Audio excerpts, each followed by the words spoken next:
Did you notice that I just was like able to start talking right away? And I didn't have to like take a second to like manually unpause? Well, that's because I finally got all my scenes like set up to my stream deck to like pause and or like mute and unmute as needed. It's actually pretty fancy. But yeah, we are we're finally gonna finish reading The Last Unicorn tonight. Honestly, I might be a little bit like low energy, maybe, because I actually have been like on a bit of an exercise kick, and I actually just was on the treadmill for I think, yeah, I usually do like about 40 minutes every day. That's kind of like a thing I've been doing recently. I've been like I'll just put on a like an album and I'll like walk to like the beat of each song. It's actually kind of fun, but yeah. I mean, it has the that's the weird part, because like I'm still like I still got that like residual tiredness, but they always say that like exercise is supposed to like warm you up and like get the blood flow going, and I mean, I was pretty warm in the moment because it was like I was like in action, but now I'm just back to being cold again. Like I actually had to throw on a robe before I started stream because like my nose was getting cold and stuff. But yeah, I've been catching up on that. I think it's a good habit to have, and like sometimes when I have a song going like kind of slow and I have to like walk slow to like match the beat, I'll like, what I did today is I got my resistance bands out, which I have not used pretty much since I bought them like a couple years ago. But I broke them out again today, and I like did some arm exercises while I was walking all slow and kind of got like a full body workout going. I think it's a good thing I've got going for myself there. I think I'm gonna keep that up, and I think it's gonna be like good for me. At least I'm like not like sleepy tired. I'm just kind of like exhausted tired. You know what I'm saying? But I actually yeah, I had some dinner afterwards to kind of like get my energy refilled, because apparently according to the little like infograph on the machine, it was like I apparently every time I do that I burn like 200 calories or something. So I had some dinner right before stream to like get the energy back up, get a little bit of protein in me, and yeah, I got my tea. I've been trying to perfect the levels of like lemon juice and honey in my tea mixture. Cause a lot of the time what I'll do is I'll like put too much honey in there, and then like once I'm like a cup and a half in, it like starts sticking to like my vocal cords, and it makes it like hard for me to swallow. So I've been kind of like trying to go light on the honey and like a little light on the lemon juice, so I don't have to add as much honey, you know what I'm saying? But yeah, that's a little update for me, a little update on my life. But I guess I mean, normally this would be my time to like fill air while people are like getting in, but it seems like we've already got a couple people. So I will take a final sip of my tea. And with that, I guess we'll just go on and start reading. In the great hall of King Haggard's castle, the clock struck 6. Actually, it was 11 minutes past midnight, but the hall was a little darker. The hall was a little darker than it had been at 6 o'clock or at noon. Yet those who lived in the castle told time by the difference in the dark. There were hours when the hall was cold simply for want of warmth and gloomy for lack of light, when the air was stale and still, and the stones stank of old water because there were no windows to let in the scouring wind. That was daytime. But at night, as some trees hold a living light all day, hold it with undersides of their leaves until long after sundown. So at night the castle was charged and swarming with darkness, alive with darkness. Then the great hall was cold for a reason. Then the small sounds that slept by day woke up to patter and scratch in the corners. It was night when the old smell of the stone seemed to rise from far below the floor. "Light a light," Molly Grew said. "Please, can you make a light?" Schmendrick muttered something curt and professional. For a moment nothing happened, but then a strange, sallow brightness began to spread over the floor, scattering itself about the room in 1,000 scurrying shards that shone and squeaked. The little night beasts of the castle were glowing like fireflies. They darted here and there in the hall, raising swift shadows with their sickly light and making the darkness even colder than before. "I wish you hadn't done that," Molly said. "Can you turn them off again? The purple ones anyway, with the legs, I guess." "No, I can't," Schmendrick answered crossly. "Be quiet. Where's the skull?"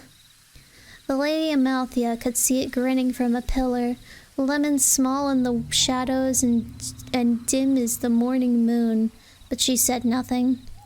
She had not spoken since she came down from the tower. "There," the magician said. He strode to the skull and peered into its split and crumbling eye sockets for a long time, nodding slowly and making solemn sounds to himself. Molly Grew stared with equal earnestness, but she glanced often at the Lady Amalthea. At last Schmendrick said, "All right, don't stand so close." "Are there really spells to make a skull speak?" Molly asked. The magician stretched out his fingers and gave her a small, competent smile. "There are spells to make everything speak. The master wizards were great listeners, and they devised ways to charm all things of the world, living and dead, into talking to them. That is most of it, being a wizard, seeing and listening." He drew a long breath, suddenly looking away and rubbing his hands together. "The rest is technique," he said. "Well, here we go." Abruptly, he turned to face the skull, put one hand lightly on the pale crown, and addressed it in a deep, commanding voice. The words marched out of his mouth like soldiers, their steps echoing with power as they crossed the dark air, but the skull made no answer at all. Hold on, I already need another sip.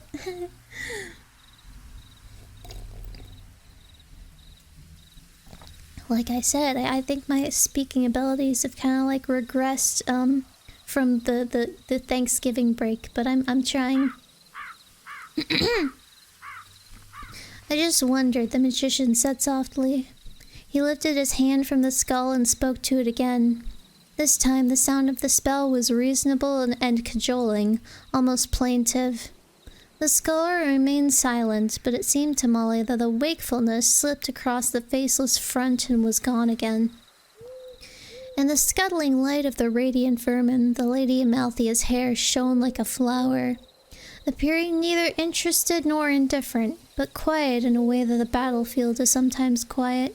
She watched as Schmendrick recited one incantation after another to a desert-colored knob of bone that spoke not one word more than she did.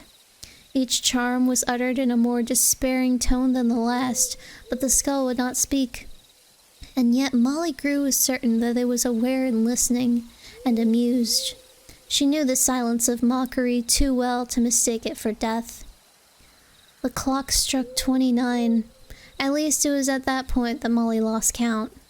The rusty strokes were still clanking to the floor when Schmendrick suddenly shook both fists at the skull and shouted, all right for you, you pretentious kneecap. How would you like a punch in the eye?" On the last words, his voice unraveled completely into a snarl of misery and rage. "That's right," the skull said. "Yell. Wake up, old haggard." Its own voice sounded like branches creaking and knocking together in the wind. "Yell louder," it said. "The old man's probably around here somewhere. He doesn't sleep much." Molly gave a small cry of delight, and even the Lady Amalthea moved a step nearer. Schmendrick stood with his fists shut and no triumph in his face. The skull said, "Come on, ask me how to find the Red Bull." You can't go wrong asking my advice. I'm the king's watchman, set to guard the way to the bull. Even Prince Lear doesn't know the secret way, but I do. A little timidly, Molly Crew asked, "If you're truly on guard here, why don't you give the alarm? Why do you offer to help us instead of summoning the men-at-arms?" The skull gave a rattling chuckle. "I've been up on this pillar a long time," it said. "I was Haggard's chief henchman once, until he smote off my head for no reason. That was back in the days when he was wicked to see if that was what real... That was back in the days when he was being wicked to see if that was really what he really liked to do." That was like a weirdly written sentence. It wasn't, but he thought he might as well get some use out of my head, so he stuck it up here to serve as his sentinel. Under the circumstances, I'm not as loyal to King Haggard as I might be. Schmendrick spoke in a low voice. "Answer the riddle, then. Tell us the way to the Red Bull." No, said the skull. Then it laughed like mad. "Why not?" Molly cried furiously. "What kind of a game—" The skull's long yellow jaws never moved, but it was some time before the mean laughter chattered to a halt. Even the hurrying night things paused for a moment, stranded in their candy light until it stopped. "I'm dead," said the skull. "I'm dead, and I'm hanging in the dark, watching over King Haggard's property. The only small amusement I have is to irk and exasperate the living, and I don't get much of that. I don't get much chance of that. It's a sad loss, because in life mine was a particularly exasperating nature. You'll pardon me, I'm sure, if I indulge myself with you a little. Try me tomorrow. Maybe I'll tell you tomorrow." "But we have no time," Molly pleaded. Schmendrick nudged her, but she rushed on, stepping close to the skull and appealing directly to its uninhabited eyes. "We have no time. We may be too late now." "I have time," the skull replied reflectively. "It's really not so good to have time. Rush, scramble, desperation, this missed, that left behind, those others too big to fit into such a small space. That's the way life was meant to be. You're supposed to be too late for some things. Don't worry about it." Molly would have entreated further, but the magician gripped her arm and pulled her aside. "Be still," he said in a swift, fierce voice. "Not a word, not another word. The damn thing spoke, didn't it? Maybe that's all the riddle requires." "It isn't," the skull informed him. "I'll talk as much as you like, but I won't tell you anything. That's pretty rotten, isn't it? You should have seen me when I was alive." Schmendrick paid no attention. "Where's the wine?" he demanded of Molly. "Let me see what I can do with the wine." "I couldn't find any," she said nervously. "I looked everywhere, but I don't think there's a drop in the castle." The magician glared at her in vast silence. "I looked," she said. Schmendrick raised both arms and slowly let them fall to his sides. "Well," he said. "Well, that's it then, if we can't find the wine. I have my illusions, but I can't make wine out of the air." The skull giggled in a clacking, talky way. "Matter can neither be created nor destroyed," it remarked. "Not by most magicians, anyway." Let me take another sip. My voice is getting away from me.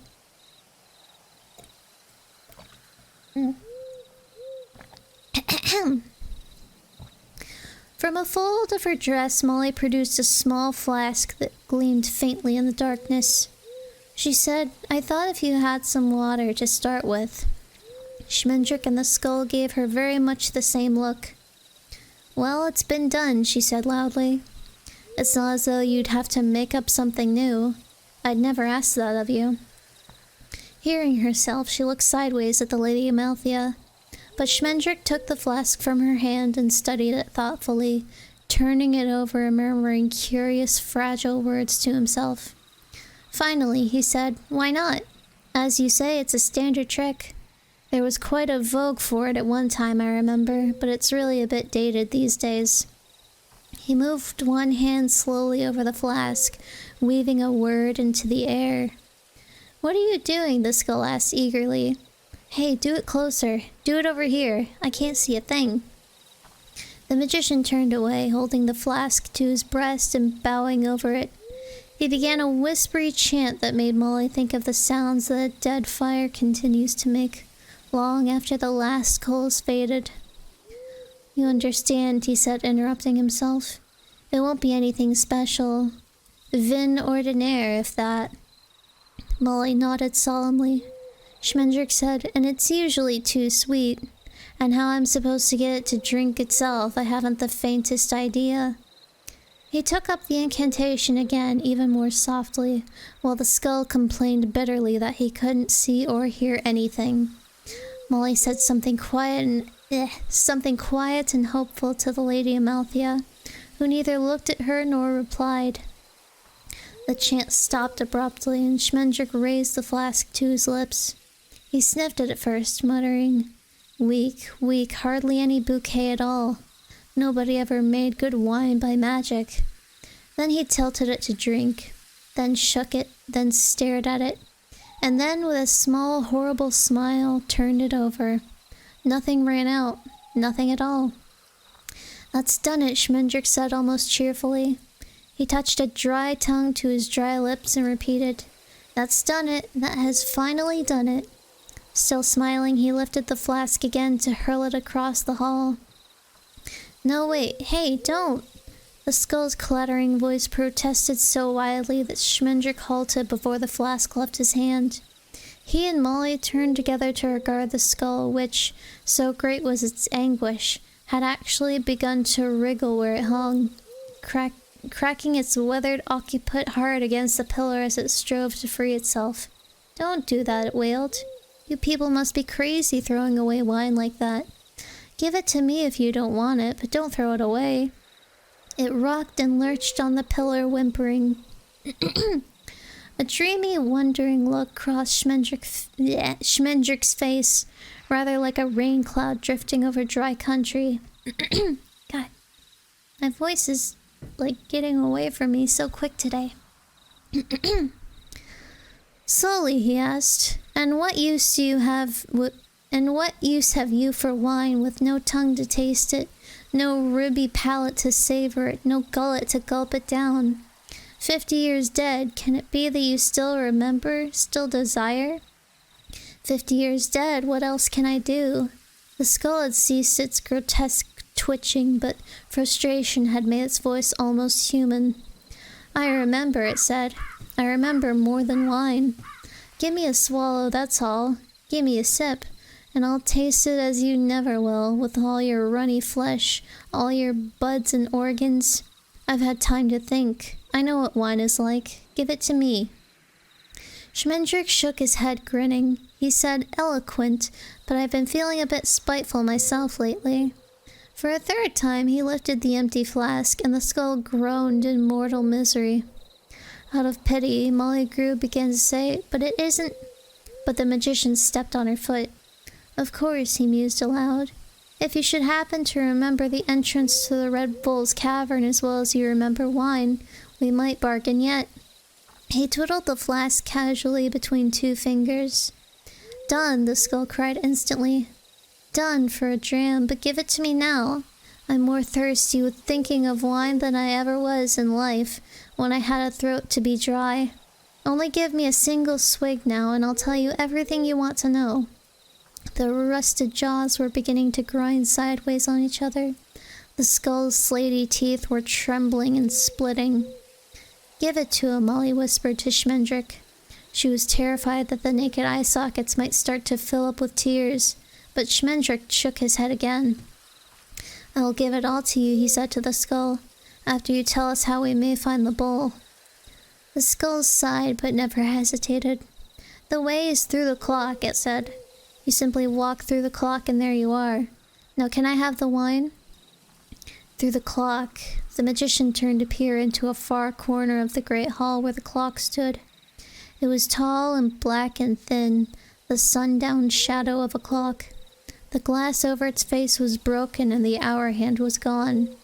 Behind grey glass, the works could barely be seen, twitching and turning as fretfully as fish. Schmendrick said, You mean when the clock strikes the right time, it opens. And then there's a tunnel, a hidden stair. His voice was doubtful, for the clock seemed far too lean to conceal any such passageway. I don't know anything about that, the skull replied. If you wait for the clock to strike the hour, you'll be here till you're as bald as I am. Why complicate a simple secret? You walk through the clock and the Red Bull is on the other side. Gimme. But the cat said, Schmendrick began. Then he turned and walked toward the clock. The darkness made him seem to be going away down a hill, growing small and stooped. When he reached the clock, he kept walking without pause, as though it were truly no more than a shadow. But he bumped his nose. This is stupid, he said coldly to the skull as he returned. How do you think to cheat us? The way to the bull may well lead through the clock, but there's something more to know. Tell me, or I will spill the wine out on the floor, for you remember the smell and look of it as much as you choose. Be quick. But the skull was laughing again, this time making a thoughtful, almost kindly noise. Remember what I told you about time, it said. When I was alive, I believed, as you do, that time was at least as real and solid as myself, and probably more so. I said 1 o'clock as though I could see it, and Monday as though I could find it on the map. And I let myself be hurried along from minute to minute, day to day, year to year, as though I were actually moving from one place to another. Like everyone else, I lived in a house bricked up with seconds and minutes, weekends and New Year's days, and I never went outside until I died because there was no other door. Now I know that I could have walked through the walls. Molly blinked bewilderedly, but Schmendrick was nodding. Yes, he said, that's how the real magicians do it. But then the clock. The clock will never strike the right time, the skull said.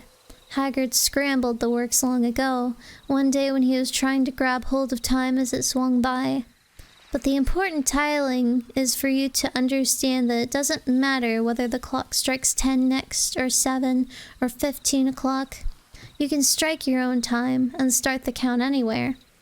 When you understand that, then any time at all will be the right time for you. Hold on, I need some more tea. I've been blowing through this tea real fast. I actually started drinking it a little bit before I started streaming, but just to like get my vocal cords warmed up, but I'm already like halfway through. I hope I don't run out. Okay, that seems like enough for now. I need to take a sip. Ugh.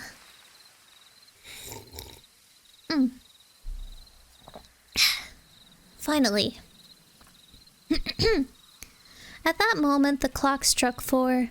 The last bang had not yet faded when there came an answering sound from beneath the great hall. Neither a bellow nor the savage grumble that the Red Bull often made when he dreamed.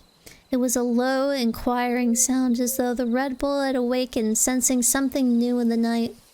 Every flagstone buzzed like a snake, and the darkness itself seemed to shudder as the glowing night creatures scampered wildly to the edges of the hall. Molly knew, suddenly and surely, that King Haggard was near. Give me the wine, the skull said. I've kept my part of the bargain. Silently, Schmendrick tipped the empty flask to the empty mouth, and the skull gurgled and sighed and smacked. Ah, it said at last. Ah, that was the real stuff. That was wine. You're more of a magician than I took you for. Do you understand me now about time? Yes, Schmendrick answered. I think so. The Red Bull made his curious sound again, and the skull rattled against the pillar. Schmendrick said, No, I don't know. Is there no other way? How can there be? Molly heard footsteps, then nothing. Then the thin, cautious ebb and flow of breathing. She could not tell where it came from. Schmendrick turned to her, and his face seemed to be smudged from within, like the inside of a lantern glass with fear and confusion. There was a light, too, but it shook like a lantern on a storm. I think I understand, he said, but I'm sure I don't. I'll try. I still think it's a real clock, Molly said. That's all right, though. I can walk through a real clock. She spoke partly to comfort him, but she felt a brightness in her own body as she realized that what she had said was true. I know I know where we have to go, she said. And that's as good as knowing the time any day. The skull interrupted her. It said, I'll give you a bit of advice in the bargain because the wine was so good. Schmendrick looked guilty. The skull said, smash me. Just knock me to the floor and let me break in pieces. Don't ask why, just do it. It was speaking very quickly, almost whispering. Together, Schmendrick and Molly said, what? Why? The skull repeated its request. Schmendrick demanded, what are you saying? Why on earth should we break you? Do it, the skull insisted. Do it. The sound of breath came nearer from all directions, though only on one pair of feet.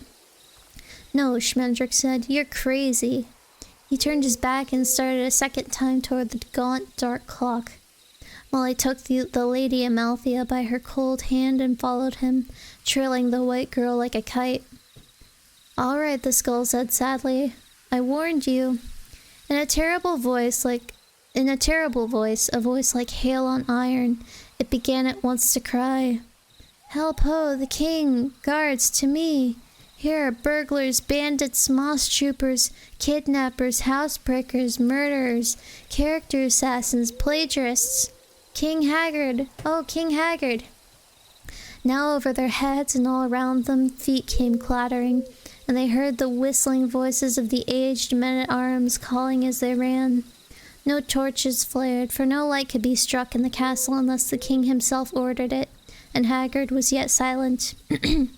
The three thieves stood confounded and undone, gaping helplessly at the skull. I'm sorry, it said. I'm just like that, treacherous. But I did try. Then its vanished eyes suddenly saw the Lady Amalthea, and they went wide and bright, although they could not have. Oh no, it said softly. No, you don't. I'm disloyal, but I'm not that disloyal. Run, Schmendrick said, and he had said it long ago to the wild sea-white legend that he had just set free. They fled across the great hall while the men-at-arms blundered loudly in the dark, and the skull shrieked, Unicorn! Unicorn! Haggard! Haggard! There she goes, down to the Red Bull! Mind the clock, Haggard! Where are you? Unicorn! Unicorn! Be lurking? Yep, have a good dinner at least. I'll appreciate it. Let me have another sip, by the way.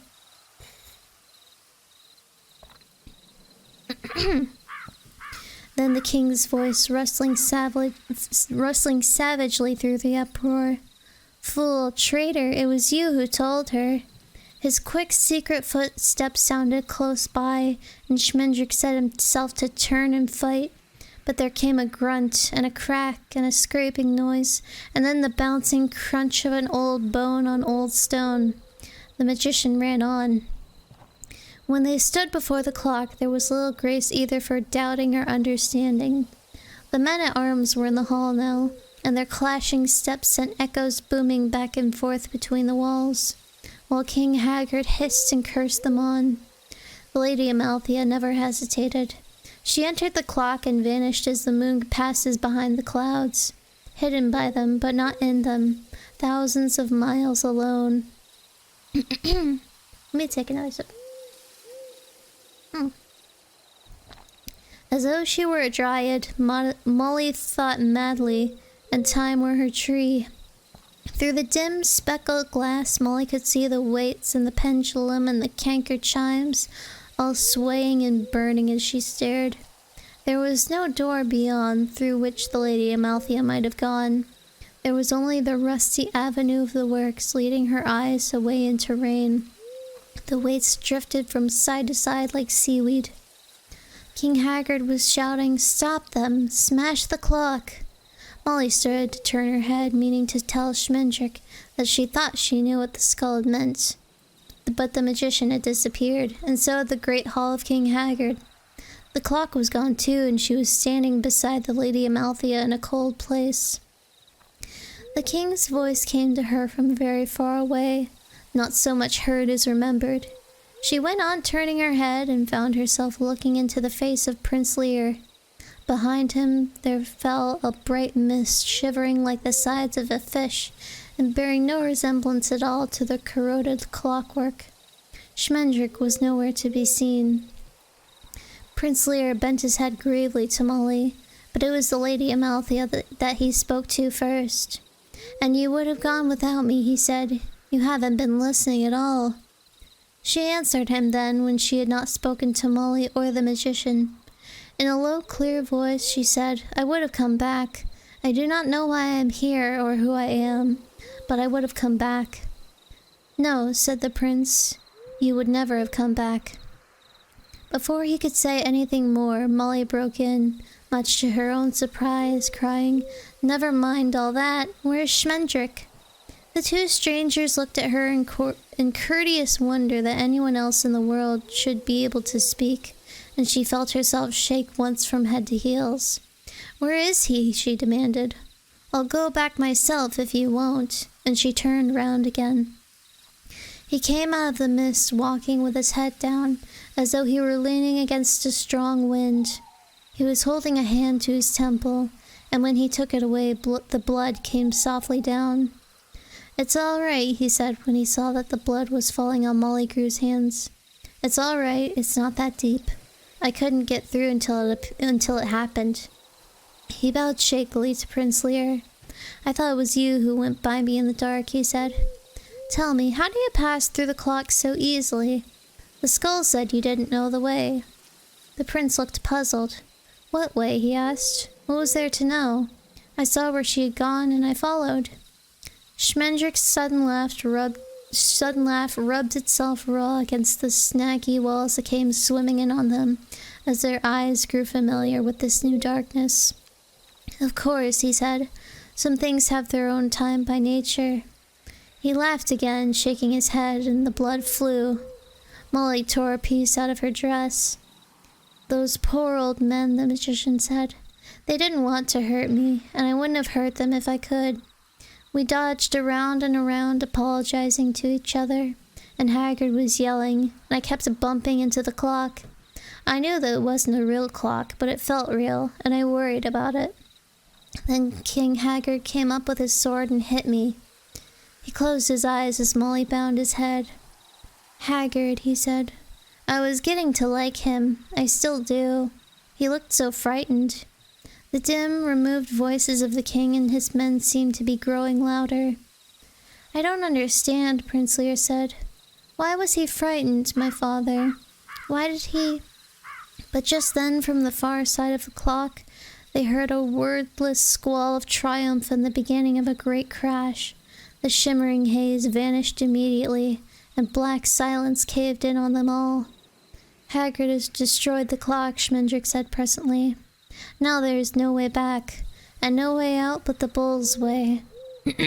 A slow, thick wind began to wake. Okay.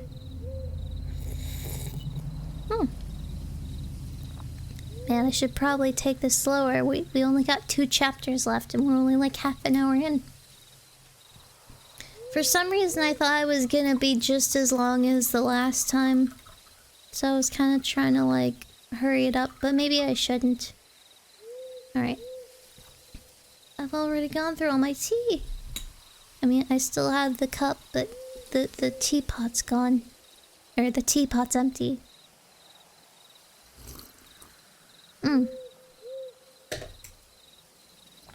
Alrighty then. I should probably take a sip of water too.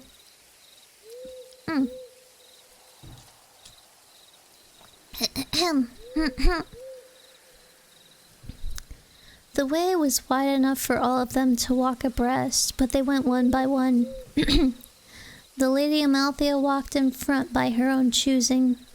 Prince Lear, Schmendrick, and Molly Grew, following, had only her hair for lantern, but she herself had no light before her at all. Yet she went on as easily as though she had been this way before. When they truly were, where they truly were, they never knew. The cold wind seemed real, as did the cold reek that rode it, and the darkness let them pass far more grudgingly than had the clock. The path itself was enough of a fact to bruise feet, and to be partly choked in places by real stones and real earth that had crumbled down the sides of the cave. But its course was the impossible way of a dream, pitched and skewed, rounding on itself, now dropping almost sheer, now seeming to rise a little, now working out and slowly down, and now wandering back to take them, perhaps, once again below the great hall where old King Haggard must still be raging over a toppled clock and a shivered skull. Witch work, surely, Schmendrick thought, and nothing made by a witch is real at the last. Then he added, but this must be the last. It will all feel real enough if this is not the last. It will all be real enough if this is not the last. As they stumbled along, he hurriedly told Prince Lear the tale of their adventures, beginning with his own strange history and stranger doom, recounting the ruin of the Midnight Carnival and his flight with the unicorn, and continuing through their meeting with Molly Grew, the journey to Hag's Gate, and Drin's story of the double curse on the town and the tower. Here he halted, for beyond lay the night of the Red Bull, a night that ended for good or ill with magic, and with a naked girl who struggled in her body like a cow in quicksand. He hoped that the prince would be more interested in learning of his heroic birth than in the origins of the Lady Amalthea. Prince Lear marveled suspiciously, which is an awkward thing to manage. I have known for a very long time that the king is not my father, he said, but I tried hard to be his son all the same. I'm the enemy of any who plot against him, and it would take more than a crone's gibbering to make me work his downfall. As for the other, I think there are no unicorns anymore, and I know that King Haggard has never seen one. How could any man who had looked upon a unicorn even once, let alone thousands with every tide, possibly be as sad as King Haggard is? Why, if I had only seen her once and never again. Now he paused in some confusion, for he also felt that the talk was going on to some sorrow from which it could never be called back. Molly's neck and shoulders were listening intently, but if the Lady Amalthea could hear what the two men were saying, she gave no sign. Yet the king has a joy hidden somewhere about his life, Schmendrick pointed out. Have you never seen a trace of it truly? Never seen its track in his eyes? I have. Think for a moment, Prince Lear. The prince was silent, and they wound further into the foul dark. They could not always tell whether they were climbing or descending, nor sometimes if the passage were bending once again until the gnarly nearness of stone at their shoulders suddenly became the bleak rake of a wall against their faces. There was not the smallest sound of the Red Bull, or any glimmer of the wicked light, but when Schmendrick touched his damp face, the smell of the bull came off on his fingers. Prince Lear said sometimes, when he has been on the tower, there's something in his face. Not a light exactly, but a clearness. I remember. I was little, and he never looked like that when he looked at me or anything else. And I had a dream. He was walking very slowly now, scuffling his feet. I used to have a dream, he said. The same dream over and over, about standing at my window in the middle of the night and seeing the bull, seeing the Red Bull. He did not finish. Seeing the bull driving unicorns into the sea, Schmendrick said. It was no dream. Haggard has them all now drifting in and out of the tides for his delight. All but one. The magician drew a deep breath. That one is the Lady Amalthea. Yes, Prince Lear answered him. Yes, I know. Schmendrick stared at him. What do you mean, you know? He demanded angrily.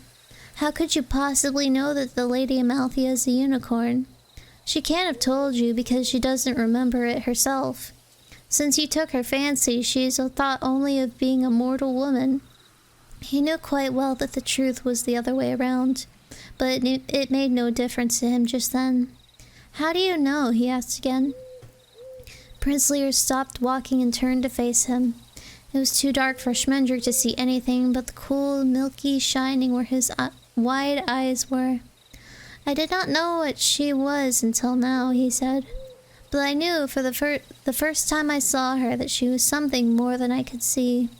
Unicorn, mermaid, lamia, sorceress, Gorgon. No name you give her would surprise me or frighten me. I love whom I love. That's a very nice sentiment, Schmendrick said. But when I change her back into her true self, so that she may do battle with the Red Bull and free her people. I love whom I love, Prince Lear repeated firmly. You have no power over anything that matters. Before the magician could reply, the Lady Amalthea was standing between them, though neither man had seen or heard her as she came back along the passageway. In the darkness she gleamed and trembled like running water. She said, I will go no farther. It was to the prince that she spoke, but it was Schmendrick who said, There is no choice. We can only go on. Molly Grew came nearer, one anxious eye and the pale start of a cheekbone. The magician said again, We can only go on. The Lady Amalthea would not look straight at him. He must not change me, she said to Prince Lear. Do not let him work his magic on me. The bull has no care for human beings. We may walk out past him and get away. It is a unicorn the bull wants. Tell him not to change me into a unicorn. Prince Lear twisted his fingers until they cracked. Schmendrick said, It is true. We might very well escape the Red Bull that way even now as we escaped before. But if we do, there will never be another chance. All the unicorns of the world will remain his prisoners forever, except one, and she will die. She will grow old and die. Everything dies, she said still to Prince Lear. It is good that everything dies. I want to die when you die. Do not let him enchant me. Do not let him make me immortal. I am no unicorn, no magical creature. I am human, and I love you. He answered her, saying gently, I don't know much about enchantments, except how to break them. But I know that even the very greatest wizards are powerless against two who keep to each other. And this one is only poor Schmendrick, after all. Don't be afraid. Don't be afraid of anything. Whatever you have been, you are mine now. I can hold you. She turned to look at the magician at last, and even through the darkness he could feel the terror in her eyes. No, she said. No, we are not strong enough. He will change me, and whatever happens after that, you and I will lose each other. I will not love you when I'm a unicorn, and you will love me only because you cannot help it. I will be more beautiful than anything in the world and live forever. Schmendrick began to speak, but the sound of his voice made her cower like a candle flame. I will not have it. I will not have it so. She was looking back and forth from the prince to the magician, holding her voice together like the edges of a wound. She said, If there is left a single moment of love when he changes me, you will know it, for I will let the Red Bull drive me into the sea with the others. Then at least I will be near you. There's no need for that, Schmendrick spoke lightly, making himself laugh. I doubt I could turn you back if you wished it. Nikos himself never could turn a human being into a unicorn. And you are truly human now. You can love and fear, and forbid things to be what they are, and overact. Let it end here then, let the quest end. Is the world any the worse for losing the unicorns, and would it be any better if they were running free again? One good woman more in the world is worth every single unicorn gone. Let it end. Marry the prince and live happily ever after. Let me take another sip.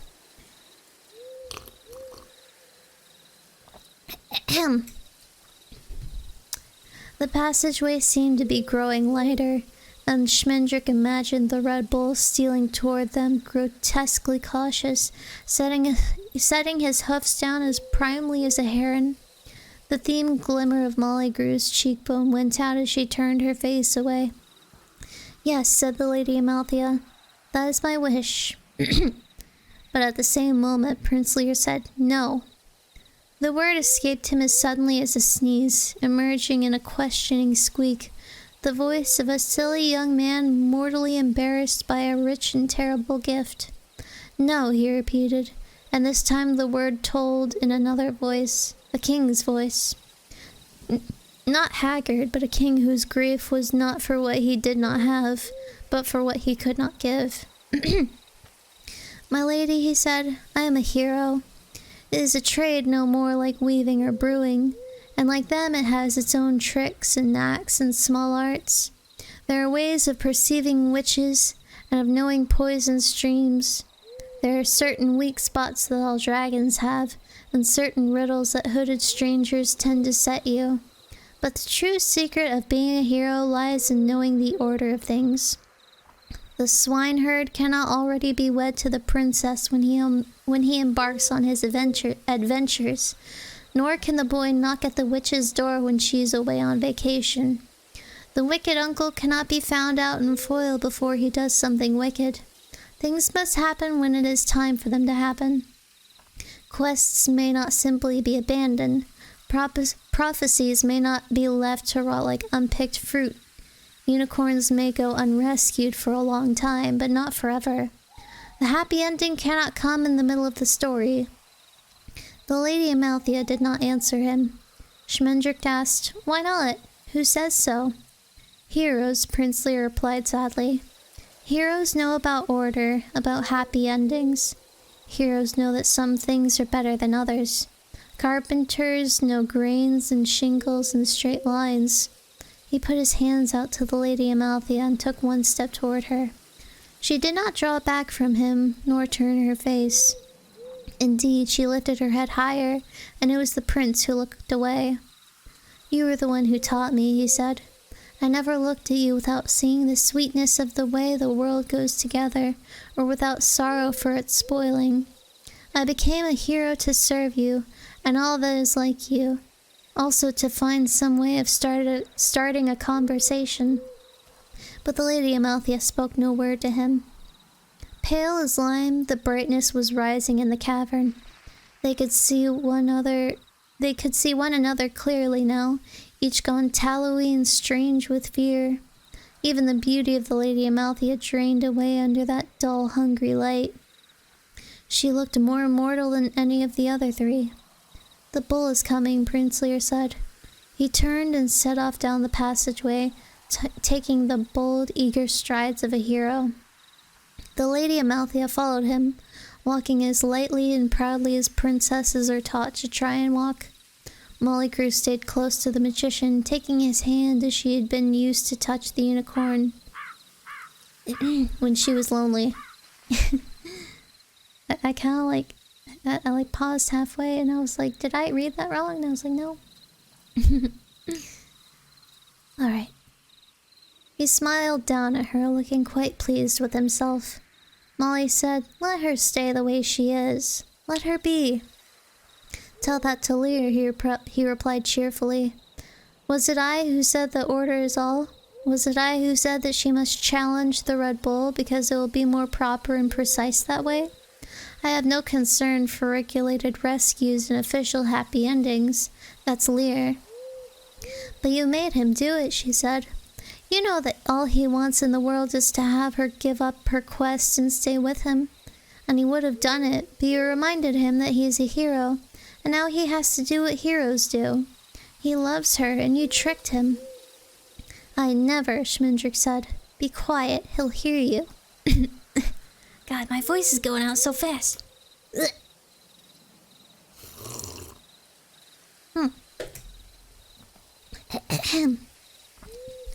Molly felt herself growing lightheaded, silly with the nearness of the bowl. The light and the smell had become a sticky sea in which she floundered like the unicorns, hopeless and eternal. The path was beginning to tilt downward into the deepening light, and far ahead Prince Lear and the Lady Amalthea went marching along to disaster as calmly as candles burning down. Molly Grew snickered. She went on, I know why you did it, too. You can't become mortal yourself until you change her back again, isn't that it? You don't care what happens to her, or to the others, just as long as you become a real magician at last, isn't that it? Well, you'll never be a real magician, even if you change the bull into a bullfrog, because it's still just a trick when you do it. You don't care about anything but magic, and what kind of magician is that? Schmendrick, I don't feel good. I have to sit down. Schmendrick must have carried her for a time because she was definitely not walking, and his green eyes were ringing in her head. That's right, nothing but magic matters to me. I would round up unicorns for Haggard myself if it would heighten my power by half a hair. It's true. I have no preferences and no loyalties. I have only magic. His voice was hard and sad. Really? She asked, rocking dreamily in her terror, watching the brightness flowing by. That's awful. She was very impressed. Are you really like that? No, he said then or later. No, it's not true. How could I be like that and still have all these troubles? Then he said, Molly, you have to walk now. He's here.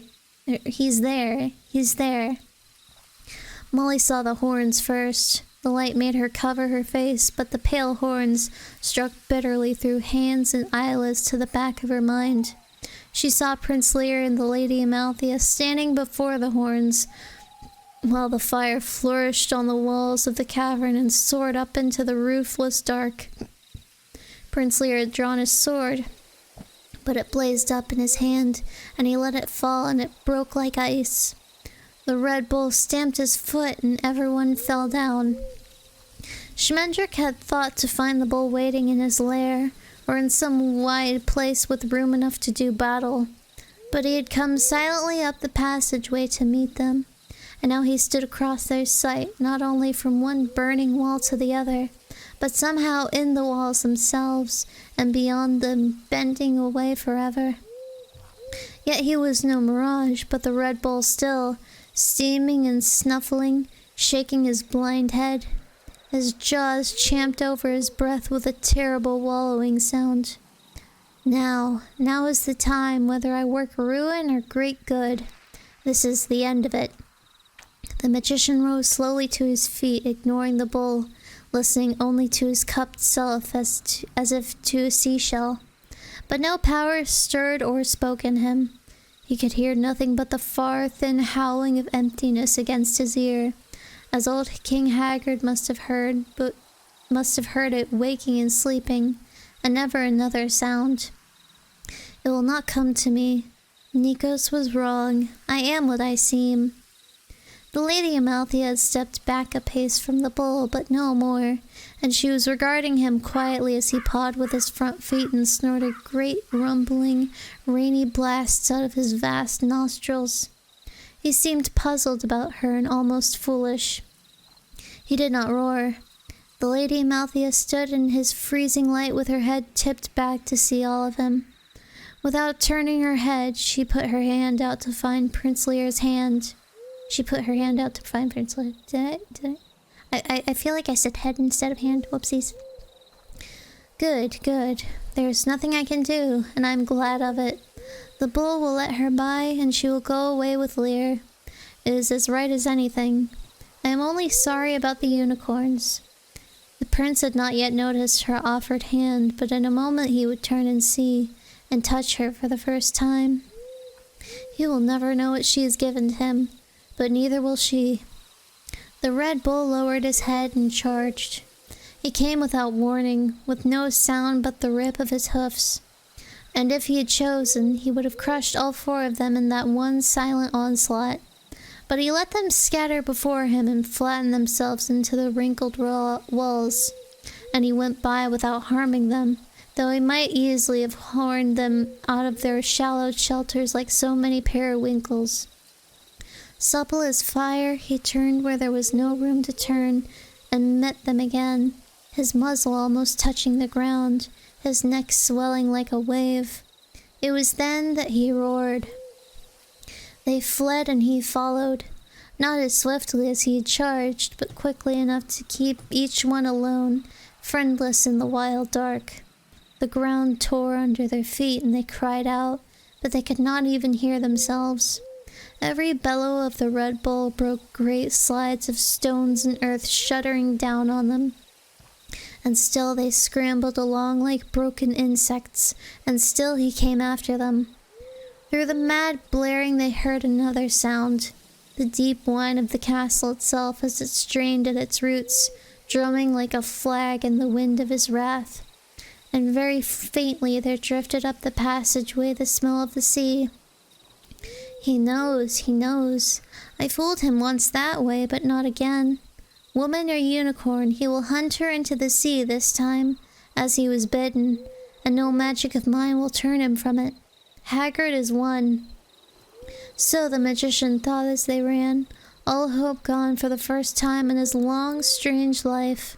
The way widened suddenly, and they emerged into a kind of grotto that could only have been the Red Bull's den. The stench of his sleeping hung so thick and old there that it had a loathly sweetness about it, and the cave brooded gullet red, as though his light had rubbed off on the walls and crusted in the cracks and crevices. Beyond lay the tunnel again, and the dim gleam of breaking water. The Lady Amalthea fell as irrevocably as a flower breaks. Schmendrick leaped to one side, wheeling to drag Molly Grew with him. They brought up hard against a split slab of rock, and there they crouched together as the Red Bull raged by without turning. But he came to a halt between one stride and the next, and the sudden stillness, broken only by the bull's breathing and the distant grinding of the sea, would have been absurd but for the cause of it. You take another sip.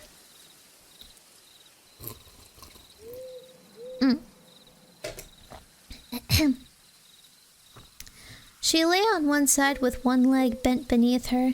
She moved slowly, but she made no sound.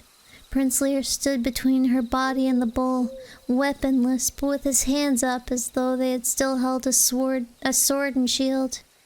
Once more in that endless night the prince said no. He looked very foolish, and he was about to be trampled flat. The Red Bull could not see him, and would kill him without ever knowing that he had been in the way. Wonder and love and great sorrow shook Schmendrick the magician then, and came together inside him, and filled him until he felt himself brimming and flowing with something that was none of these. He did not believe it, but it came to him anyway, as it had touched him twice before and left him more barren than he had ever been. This time there was too much of it for him to hold.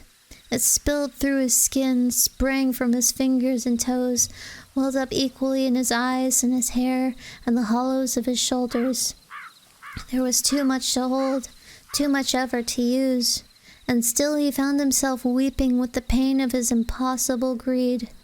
He thought, or said, or sang, "I did not know that I was so empty to be so full." The Lady Amalthea lay where she had fallen, though now she was trying to rise, and Prince Lear still guarded her, raising his naked hands against the enormous shape that loomed over him. The tip of the prince's tongue stuck out of one corner of his mouth, making him look as serious as a child taking something apart.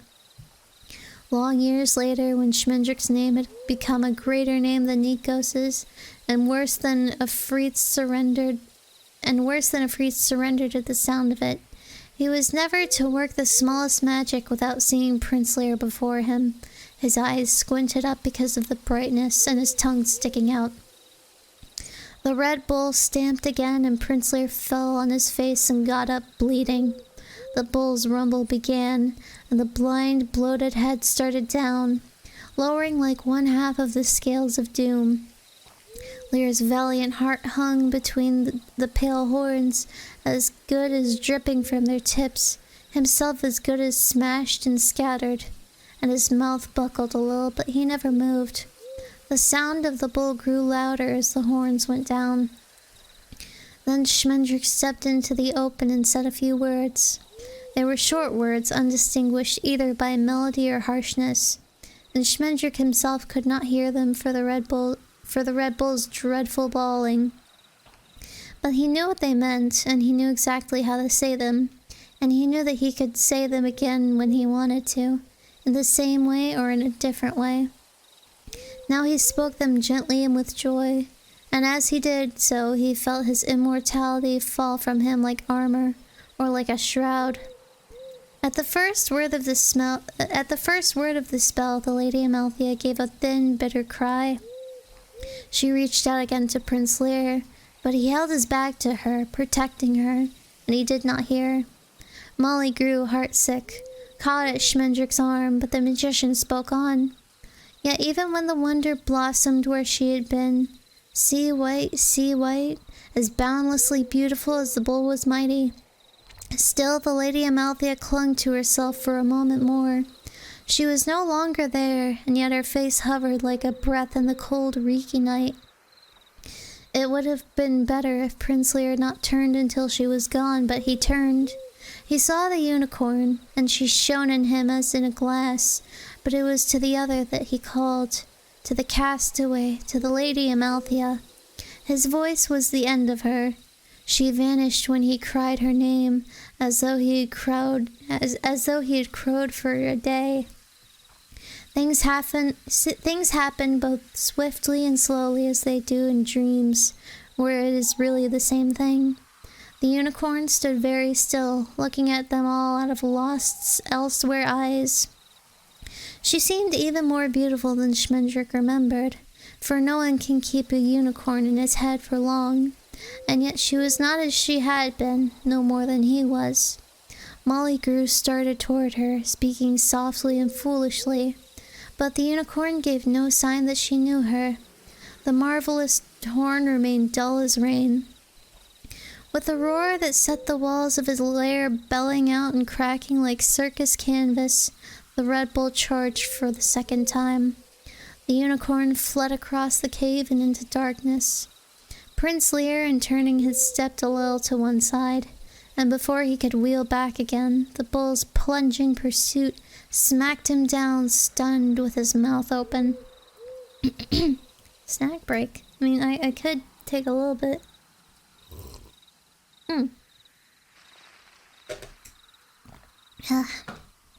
I got some snack crackers. Some Cheez-Its.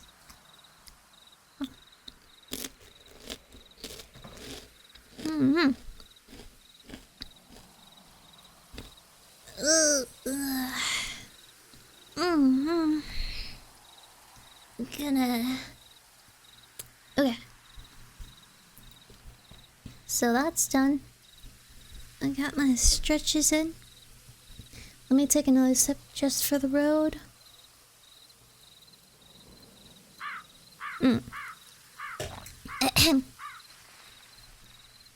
Molly would have gone to him, but Schmendrick took hold of her and dragged her along after the bull and the unicorn. Neither beast was in sight, but the tunnel still thundered from their desperate passage. Dazed and bewildered, Molly stumbled beside the fierce stranger, who would neither let her fall nor slacken her pace. Over her head and all around, she could feel the castle groaning, creaking in the rock like a loosened tooth. The witch's rhyme jangled in her memory over and over. Yet none but one of Hagsgate Town may bring the castle swirling down. Excuse me. Suddenly it was sand slowing their feet, and the smell of the sea. Cold as the other smell, but so good, so friendly that they both stopped running and laughed out loud. Above them on the cliff, King Haggard's castle splayed up towards a gray-green morning sky, splashed with thin, milky clouds. Molly was sure that the king himself must be watching from one of the tremulous towers, but she could not see him. A few stars still fluttered in the heavy blue sky over the water.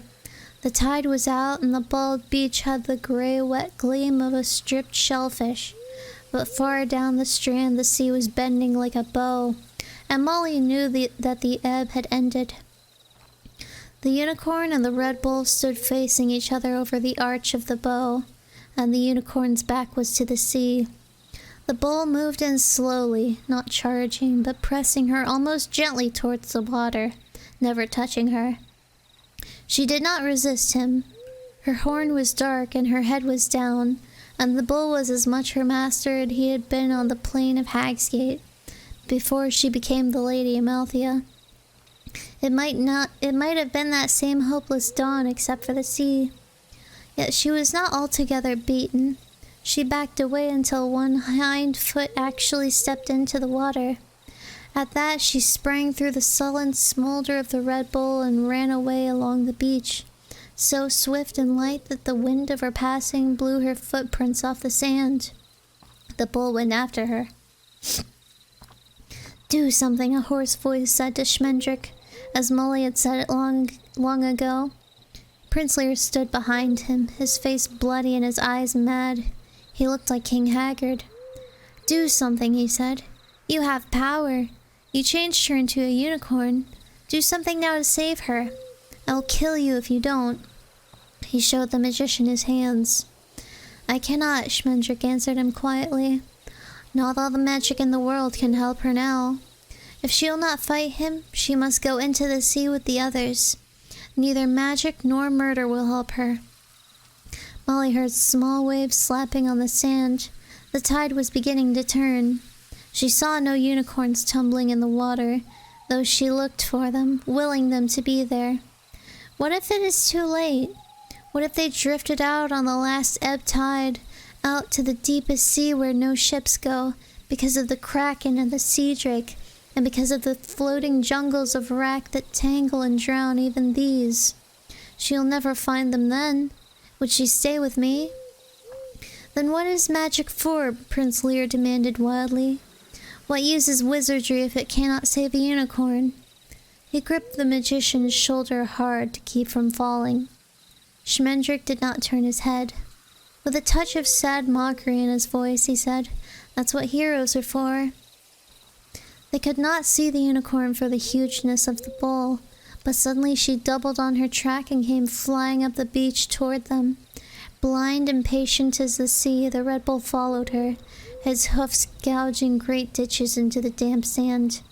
Smoke and fire, spray and storm, they came on together, neither one gaining, and Prince Lear gave a soft grunt of understanding. "Yes, of course," he said. "That is exactly what heroes are for. Wizards make no difference, so they say that nothing does, but heroes are meant to die for unicorns." He let go of Schmendrick's shoulder, smiling to himself. "There is a basic fallacy in your reasoning," Schmendrick began indignantly, but the prince never heard what it was. The unicorn flashed by them, her breath streaming blue-white and her head carried too high, and Prince Lear leapt into the path of the Red Bull. For a moment he disappeared entirely like a feather in a flame. The bull ran over him and left him lying on the ground.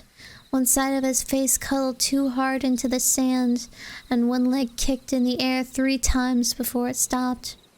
He fell without a cry, and Schmendrick and Molly alike were stricken as silent as he. But the unicorn turned. The Red Bull halted when she did, and wheeled to put her once more between himself and the sea. He began his mincing, dancing advance again, but he might have been a courting bird for all the attention the unicorn paid him. She stood motionless, staring at the twisted body of Prince Lear. The tide was grumbling in hard now, and the beach was already a slice narrower. White caps and skippers' daughters spilled up into the sprawling dawn, but Molly Grew still saw no other unicorn but her own. Over the castle the sky was scarlet, and on the highest towers King Haggard stood up as clear and black as a winter tree.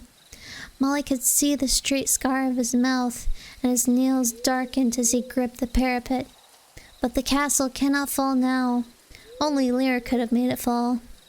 Suddenly the unicorn screamed. It was not at all like the challenging bell with which she had first met the Red Bull. It was an ugly, squawking wail of sorrow and loss and rage, such as no immortal creature ever gave. The castle quaked, and King Haggard shrank back with one arm across his face. The Red Bull hesitated, shuffling at the sand, lowing doubtfully. The unicorn cried out again, and reared up like a scimitar. The sweet sweep of her body made Molly close her eyes, but she opened them again in time to see the unicorn leap at the Red Bull, and the bull swerve out of her way. The unicorn's horn was alight again, burning and shivering like a butterfly. Again she charged, and again the Red Bull gave ground, heavy with perplexity, but still quick as a fish. His own horns were the color and likeness of lightning, and the slightest swing of his head made her stagger. But he retreated and retreated, backing steadily down the beach as she had gone, or as she had done. She lunged after him, driving to kill, but she could not reach him. She might have been stabbing at a shadow or at a memory.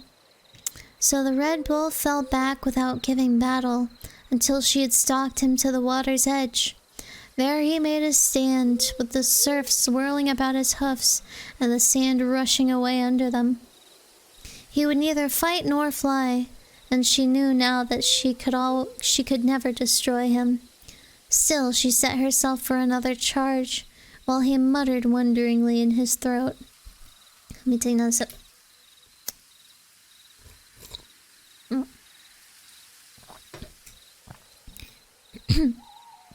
For Molly grew, the world hung motionless in that glass moment. As though she were standing on a higher tower than King Haggard's, she looked down on a pale paring of land where a toy man and woman stared with their knitted eyes at a clay bowl and a tiny ivory unicorn. Abandoned playthings. There was another doll, too, half buried, and a sand castle with a stick king propped up in one tilted turret. The tide would take it all in a moment, and nothing would be left but the flaccid birds of the beach hopping in circles. Then Schmendrick shook her back to his side, saying, "Molly." Far out to the sea, the combers were coming in, the long, heavy rollers curling over white across their green hearts, tearing themselves to smoke on the sandbars and the slimy rocks, rasping up the beach with a sound like fire. The birds flew up in yelling clumps, their strident outrage lost in the cry of the waves like pins. And in the whiteness, flowering in the tattered water, their bodies arching with the streaked marble hollows of the waves, their manes and tails and the fragile beards of the males burning in the sea light, their eyes as dark and jeweled as the deep sea, and the shining of the horns, the seashells shining of the horns. The horns came riding in like the rainbow masts of silver ships. But they would not come to land while the bull was there. They rolled up in the shallows, swirling together as madly as frightened fish when the nets are being hauled up. No longer with the sea, but losing it. Hundreds were borne in with each swell and hurled up against the ones already struggling to keep from being shoved ashore, as they in their turns struck out desperately, rearing and stumbling, stretching their long, cloudy necks far back. The unicorn lowered her head one last time and hurled herself at the Red Bull. If he had been either true flesh or a windy ghost, the blow would have burst him like rotten fruit. But he turned away unnoticing and walked slowly into the sea. The unicorns in the water floundered wildly to let him by, stamping and slashing the surf into a roiling mist which their horns turned rainbow. But on the beach and atop the cliff, and up and down through all of Haggard's kingdom, the land sighed when his weight had passed from it. He strode out a long way before he began to swim. The hugest waves broke no higher than his hocks, and the timid tide ran away from him. But when at last he let himself sink into the flood, then a great surge of the sea stood up a foot behind him, a green and black swell, as deep and smooth and hard as the wind. It gathered in silence, folding from one horizon to the other, until for a moment it actually hid the Red Bull's humped shoulders and sloping back. Schmendrick lifted the dead prince, and he and Molly ran until the cliff face stopped them. The wave fell like a cloud burst of chains. Then the unicorns came out of the sea. Molly never saw them clearly. They were a light leaping toward her and a cry that dazzled her eyes. She was wise enough to know that no mortal was ever meant to see all the unicorns in the world, and she tried to find her own unicorn She tried to find her own unicorn and look only at her. But there were too many of them, and they were too beautiful. Blind as the bull, she moved to meet them, holding out her arms. The unicorns would surely have run her down, as the Red Bull trampled Prince Lear, for they were mad with freedom. But Schmendrick spoke as they streamed to the right and left of Molly and Lear and himself, some even springing over them. And as the sea shatters on a rock and then comes whirling together again. All around Molly there flowed and flowered a light as impossible as snow set afire, while thousands of cloven hoofs sang by like cymbals. She stood very still, neither weeping nor laughing, for her joy was too great for her body to understand. "Look up," Schmendrick said. "The castle is falling." She turned and saw that the towers were melting as the unicorns sprang up the cliff and flowed around them, exactly as though they had been made out of sand and the sea were sliding in. The castle came down in great cold chunks that turned thin and waxen as they swirled in the air until they disappeared. It crumbled and vanished without a sound, and it left no ruins, either on land or in the memories of the two who watched it fall. A minute later, they could not remember where it had stood, or how it had looked. But King Haggard, who was quite real, fell down through the wreckage of his disenchanted castle like a knife dropped through clouds. Molly heard him laugh once as though he had expected it. Very little ever surprised King Haggard. Alright, we're on to the final chapter.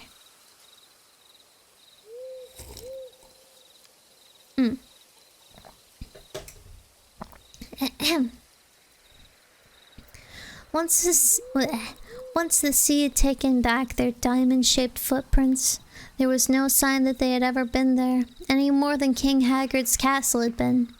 The only difference was that Molly Grew remembered unicorns very well.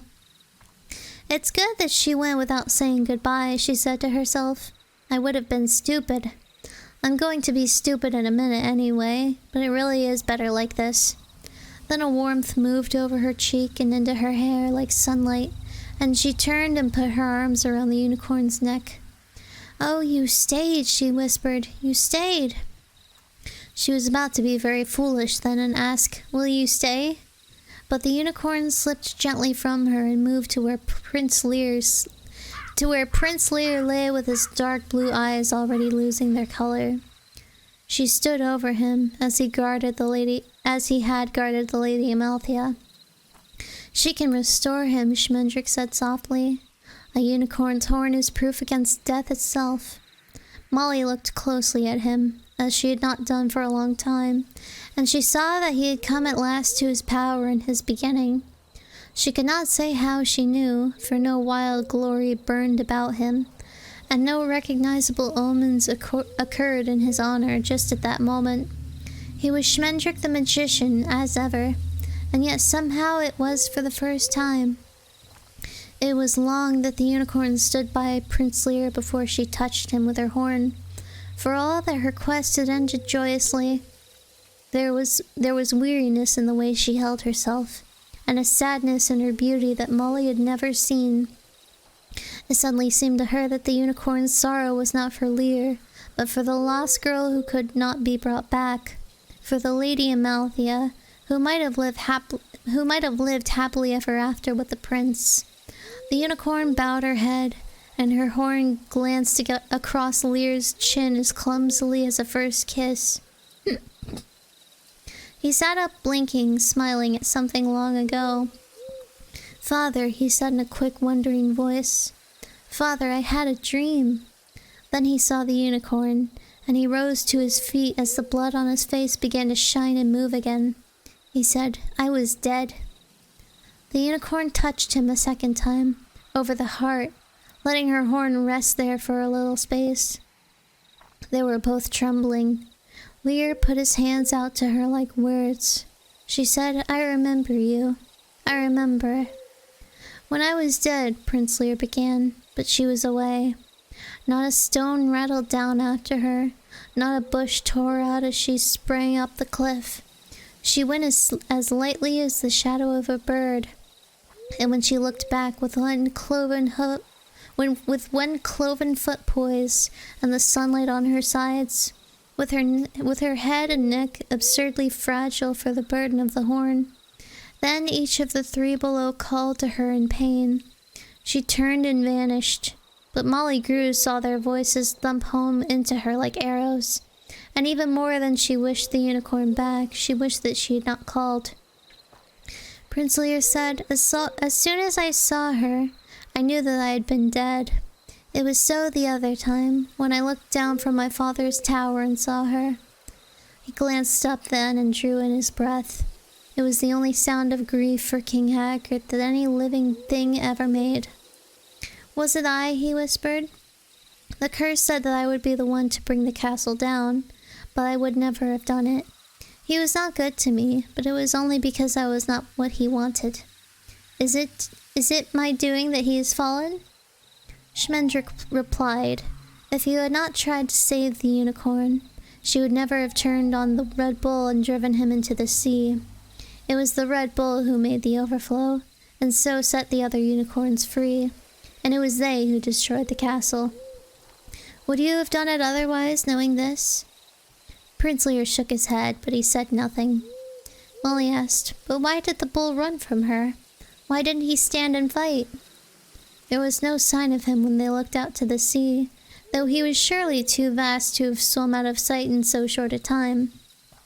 But whether he reached some other shore, or whether the water drew even his great bulk down at last, none of them knew until long after, and he was never seen again in that kingdom. The Red Bull never fights, Schmendrick said. He conquers, but he never fights. He turned to Prince Lear and put a hand on his shoulder. Now you are the king, he said. He touched Molly as well, said something that was more of a whistle than a word, and the three of them floated up in the air like milkweed plumes to the top of the cliff. Molly was not frightened. The magic lifted her as gently as though she were a note of music and it were singing her. She could feel that it was never very far from being wild and dangerous, but she was sorry when it set her down. No stone of the castle remained, nor any scar. The earth was not even a shade paler where it had stood. 4 young men in rusty, ragged armor wandered gaping through the vanished corridors, and turned around and round in the absence that had been the great hall. When they saw Lear, Molly, and Schmendrick, they came running toward them, laughing. They fell on their knees before Lear and cried out together, Your Majesty, long live King Lear! Lear blushed and actually tried to pull them to their feet. Never mind that, he mumbled. Never mind that. Who are you? He peered in amazement from one face to the next. I know you. I do know you. But how can it be? It is true, Your Majesty, the first of the young men said happily. We are indeed King Haggard's men-at-arms, the same who served him for so many cold and weary years. We fled the castle after you disappeared into the clock, for the Red Bull was roaring, and all the towers were trembling, and we were afraid. We knew that the old curse must be coming home at last. A great wave took the castle, said the second man-at-arms, exactly as the witch foretold. I saw it go spilling down the cliff as slowly as snow, and why we did not go with it, I cannot tell. The wave parted to go around us, another man said, as I never saw any wave do. It was strange water, like the ghost of a wave, boiling with a rainbow light, and for a moment it seemed to me... He rubbed his eyes and shrugged and smiled helplessly. I don't know. It was like a dream. But what happened? What has happened to you all? Lear demanded. You were old men when I was born, and now you are younger than I am. What miracle is this? The 3 who had spoken giggled and looked embarrassed, but the 4th man replied, It is the miracle of meaning what we said. Once we told the Lady Amalthea that we would grow young again if she wished it so, and we must have been telling the truth. Where is she? We will go out to her, and if it means facing the Red Bull, we will go out to her. We will go to her aid if it means facing the Red Bull himself. King Lear said, She is gone. Find my horse and saddle him. Find my horse. His voice was harsh and hungry, and the men-at-arms scrambled to obey their new lord. But Schmendrick, standing behind him, said quietly, Y'all hear that? Y'all hear that plane? I don't know why they're flying so low this time of night. But Schmendrick, standing behind him, said quietly, "Your Majesty, it may not be. You must not follow her." The king turned and he looked like Haggard. "Magician, she is mine." He paused and then went on in a gentler tone, close to pleading. "She has twice raised me up from death, and what will I be without her but dead for a third time?" He took Schmendrick by the wrists with a grip strong enough to powder bones, but the magician did not move. Lear said, "I am not King Haggard. I have no wish to capture her, but only to spend my life following after her, miles, leagues, even years behind, never seeing her perhaps, but content. It is my right. A hero is entitled to his happy ending, when it comes at last." But Schmendrick answered, "This is not the end, either for you or for her. You are the king of a wasted land where there has never been any king but fear. Your true task has just begun, and you may not know in your life if you have succeeded in it, but only if you fail. As for her, she is a story with no ending, happy or sad. She can never belong to anything mortal enough to want her." Most strangely then, he put his arms around the young king and held him so for a time. "Yet be content, my lord," he said in a low voice. "No man has ever had more of her grace than you, and no other will ever be blessed by her remembrance. You've loved her and served her. Be content and be king." "But that is not what I want," Lear cried. The magician answered not a word, but only looked at him. Blue eyes stared back into green, a face grown lean and lordly into one neither so handsome nor so bold. The king began to squint and blink, as though he were gazing at the sun, and it was not long before he lowered his eyes and muttered, "So be it. I will stay and rule alone over a wretched people in a land I hate. But I will have no more joy of my rule than poor Haggard ever had." A small autumn cat with a crooked ear stalked out of some secret fold in the air and yawned at Molly. She caught him up against her face, and he tangled his paws in her hair. Schmendrick smiled and said to the king, "We must leave you now. Will you come with us and see us in friendship to the edge of your domain? There is much between here and there that is worth your study, and I can promise you that there will be some sign of unicorns." Then King Lear shouted for his horse again, and his men searched for it and found it, but there were none for Schmendrick and Molly. Yet when they came back with the king's horse, they turned at his amazed stare and saw 2 more horses trailing docilely behind them, one black and one brown, and both already saddled and bridled. Schmendrick took the black for himself and gave the brown horse to Molly. She was afraid of them at first. "Are they yours?" she asked him. "Did you make them? Can you do that now? Just make things?" The king's whisper echoed her wonder. I found them, the magician answered. "But what I mean by finding is not what you mean. Ask me no more." He lifted her into the saddle and then leaped up himself. So the 3 of them rode away, and the men at arms followed on foot. No one looked back, for there was nothing to see. But King Lear said once without turning, "It is strange to have grown to manhood. It is strange to have grown to manhood in a place, and then to have it gone, and everything changed, and suddenly to be king. Was none of it real at all? Am I real then?" Schmendrick made no reply.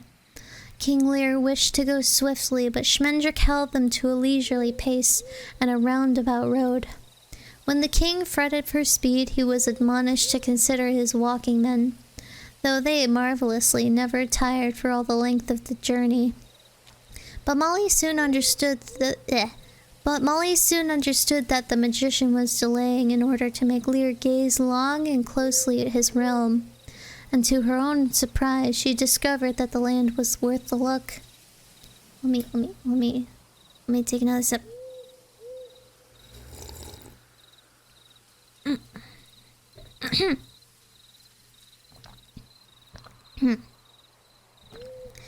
For very slowly, spring was coming to the barren country that had been Haggard's. A stranger would not have noticed the change, but Molly could see that the withered earth was brightening with a greenness as shy as smoke. Squat, snaggly trees that had never yet bloomed were putting forth flowers in the wary way that an army sends out scouts. Long dry streams were beginning to rustle in their beds, and small creatures were calling to one another. Smells slipped by in ribbons: pale grass and black mud, honey and walnuts, mint and hay and rotting applewood. And even the afternoon sunlight had a tender, sneezy scent that Molly would have known anywhere. She rode beside Schmendrick, watching the gentle advent of the spring, and thinking of how it had come to her, late but lasting. "Unicorns have passed here," she whispered to the magician. "Is that the cause, or is it Haggard's fall and the Red Bull's going? What is it? What is happening?" "Everything," he answered her. "Everything all at once. It is not one springtime, but 50, and not one or two great terrors flown away, but 1,000 small shadows lifted from the land. Wait and see." Speaking for Lear's ear, he added, "Nor is this the first spring that has ever been in this country. It was a good land long ago, and it wants little but a true king to be so again. See how it softens before you." King Lear said nothing, but his eyes roved left and right as he rode, and he could not but observe the ripening. Even the valley of Hagsgate, of evil memory, was stirring with all manner of wildflowers. Columbine and harebell, lavender and lupine, foxglove and yarrow. The rutted footprints of the Red Bull were growing mellow with mallow. But when they came to Hagsgate, deep in the afternoon, a strange and savage sight awaited them. The ploughed fields were woefully torn and ravaged, while the rich orchards and vineyards had been stamped down, leaving no grove or arbor standing. It was such shattering ruin as the bull himself might have wrought, but it seemed to Molly Grew as though 50 years' worth of foiled griefs had struck Hagsgate all at once, just as that many springtimes were last warming the rest of the land. The trampled earth looked oddly ashen in the late night. King Lear said quietly, "What is this?" "Ride on, your majesty," the magician replied. "Ride on." The sun was setting as they passed through the overthrown gates of the town and guided their horses slowly down streets that were choked with boards and belongings and broken glass, with pieces of walls and windows, chimneys, chairs, kitchenware, roofs, bathtubs, beds, mantels, dressing tables. Every house in Hagsgate was down. Everything that could be broken was. The town looked as though it had been stepped on. The people of Hagsgate sat on their doorsteps wherever they could find them, considering the wreckage. They had always had the air of paupers, even in the midst of plenty, and real ruin made them appear almost relieved, and no whit poorer. They hardly noticed Lear when he rode up to them until he said, "I am the king. What has befallen you here?" "It was an earthquake," one man murmured dreamily, but another contradicted him, saying, "It was a storm, a nor'easter straight off the sea. It shook the town to bits, and hail came down like hoofs." Still another man insisted that a mighty tide had washed over Hagsgate, a tide as white as dogwood and heavy as marble, that drowned none and smashed everything. King Lear listened to them all, smiling grimly. Let me take another sip.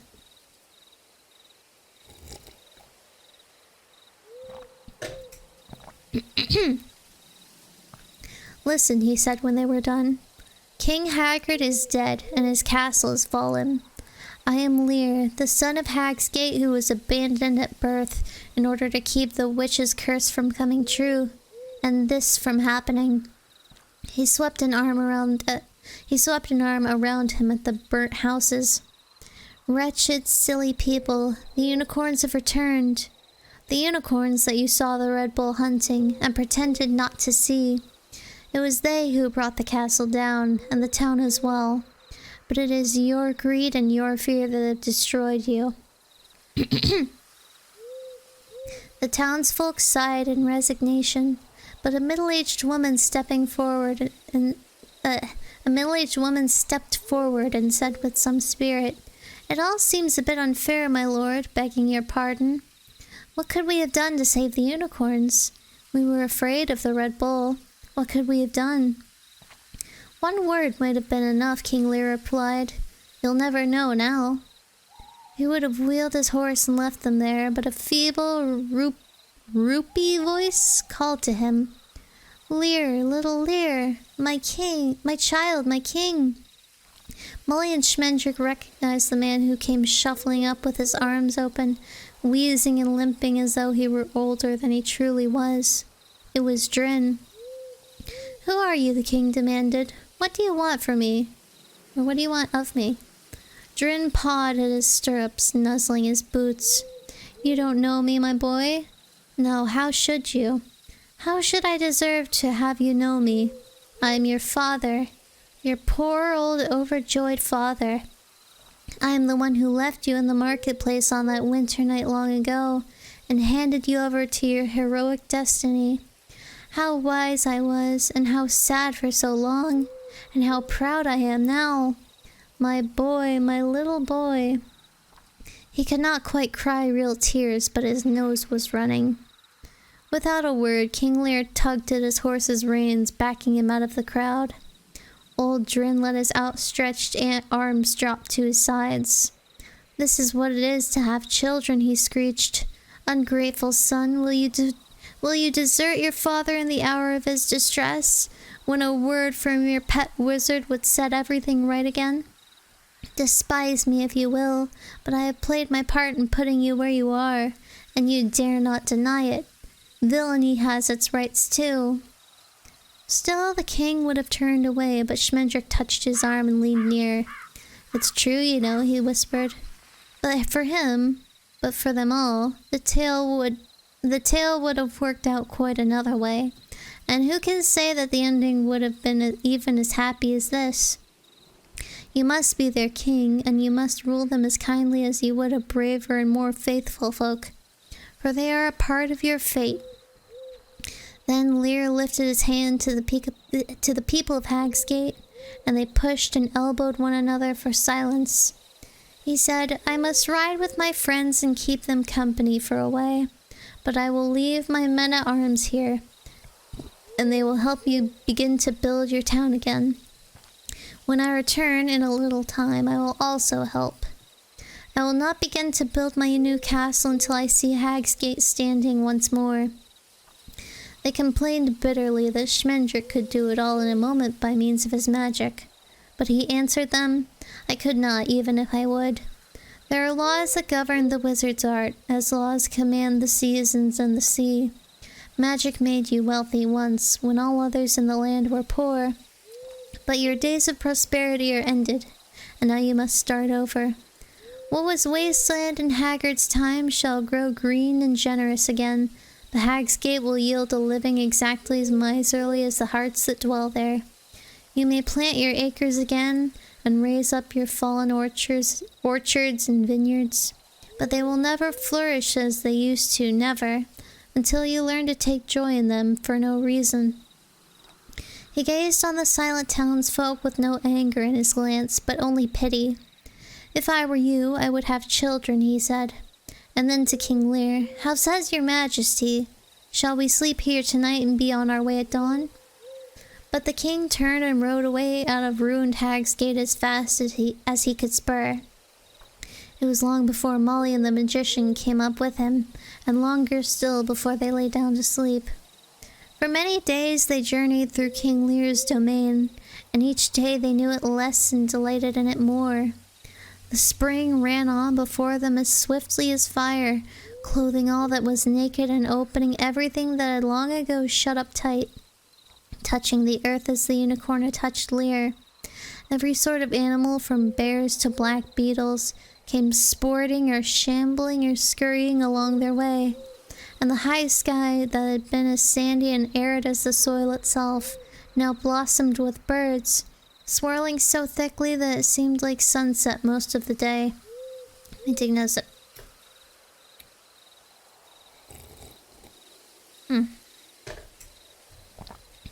Okay. Fish bent and flickered in the whisking streams, and the wildflowers raced up and down the hills like escaped prisoners. All the land was noisy with life, but it was the silent rejoicing of the flowers that kept the three travelers awake at night. The folk of the villages greeted them cautiously, and with a little less dourness than they had been shown when Schmendrick and Molly first came that way. Only the oldest among them had ever seen the spring before, and many suspected the rampaging greenness of being a plague or an invasion. King Lear told them that Haggard was dead and the Red Bull gone forever, invited them to visit him when his new castle was raised, and passed on. They'll need time to feel comfortable with flowers, he said. Wherever they stopped, he left word that all outlaws were pardoned, and Molly hoped that the news would come to Captain Cully and his merry band. As it happened, it did, and all the merry band immediately abandoned the life of the greenwood, saving only Cully himself and Jack Jingley. Together they took up the trade of wandering minstrels, and were reported to have become reasonably popular in the provinces. One night the three slept at the farthest frontier of Lear's kingdom, making their beds in high grass. The king would bid them farewell in the morning and return to Hagsgate. "It will be lonely," he said in the darkness. "I would rather go with you and not be king." "Oh, you'll get to like it," Schmendrick replied. "The best young men of the villages will make their way to your court, and you will teach them to be knights and heroes. The wisest of ministers will come to counsel you. The most skillful musicians and jugglers and storytellers will come seeking your favor. And there will be a princess in time, either fleeing her unspeakably wicked father and brothers, or seeking justice for them. Perhaps you'll hear of her shut away in a fortress of flint and adamant, her only companion a compassionate spider." "I don't care about that," King Lear said. He was silent for so long that Schmendrick thought he had fallen asleep, but presently he said, "I wish I could see her once more, to tell her all my heart. She will never know what I really meant to say. You did promise that I would see her." The magician answered him sharply. "I promised only that you would see some sign of unicorns, and so you have. Your realm is blessed beyond any lands deserving, because they have passed across it in freedom. As for you and your heart and the things you said and didn't say, she will remember them all when men or fairy tales and books written by rabbits. Think of that, and be still." The king said no more after that, and Schmendrick repented of his words. "She touched you twice," he said in a little while. "The first touch was to bring you to life again, but the second was for you." Lear did not answer, and the magician never knew if he had heard or not. Schmendrick dreamed that the unicorn came and stood by him at moonrise. The thin night wind lifted and spilled her mane, and the moon shone on the snowflake crafting of her small head. He knew it was a dream, but he was happy to see her. "How beautiful you are," he said. "I never really told you." He would have roused the others, but her eyes sang him a warning as clearly as two frightened birds, and he knew that if he moved to call Molly or Lear, he would wake himself, and she would vanish. So he said only, "They love you more, I think, though I do the best I can." "That is why," she said, and he could not tell what she was answering. He lay very still, hoping that he would remember the exact shape of her ears when he did wake in the morning. She said, "You are a true and mortal wizard now, as you always wished. Does it make you happy?" "Yes," he replied with a quiet laugh. "I'm not poor Haggard to lose my heart's desire in the having of it. But there are wizards and wizards. There is black magic and white magic, and the infinite shades of grey between. And I see now that it is all the same. Whether I decide to be what men would call a wise and good magician, aiding heroes, thwarting witches, wicked lords, and unreasonable parents, making rain, curing wool sorters' disease and the mad staggers, getting cats down from trees, or whether I choose the retorts full of elixirs and essences, the powders and herbs and banes, the padlocked books of Gramarye,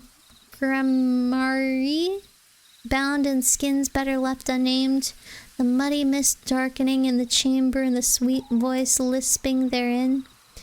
Why, life is short, and how many can I help or harm? I have my power at last, but the world is still too heavy for me to move, though my friend Lear might think otherwise. And he laughed again in his dream, a little sadly. The unicorn said, "That is true. You are a man, and men can do nothing that makes any difference."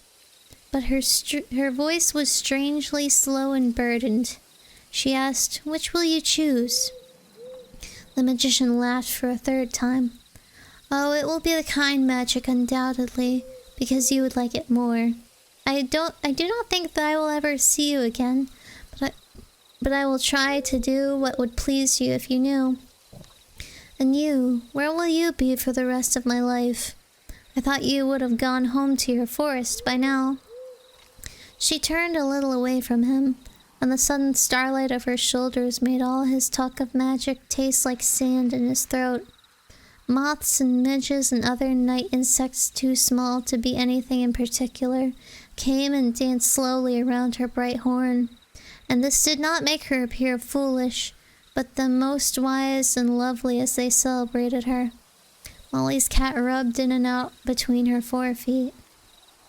The others have gone," she said. "They are scattered to the woods they came from, no two together, and men will not catch sight of them much more easily than if they were still in the sea. I will go back to my forest too, but I do not know if I will live contentedly there, or anywhere. I have been mortal, and some part of me is mortal yet. I am full of tears and hunger and the fear of death, though I cannot weep, and I want nothing, and I cannot die. I'm not like the others now, for no unicorn was ever born who could regret. But I do. I regret." Schmendrick hid his face like a child, though he was a great magician. I am sorry, he mumbled into his wrist. "I have done you evil, as Nikos did to the other unicorn, with the same goodwill, and I can no more undo it than he could. Mommy Fortuna and King Haggard and the Red Bull together were kinder to you than I." But she answered him gently, saying, "My people are in the world again. No sorrow will live in me as long as that joy. Save one, and I thank you for that too. Farewell, good magician. I will try to go home." Let me take sip time.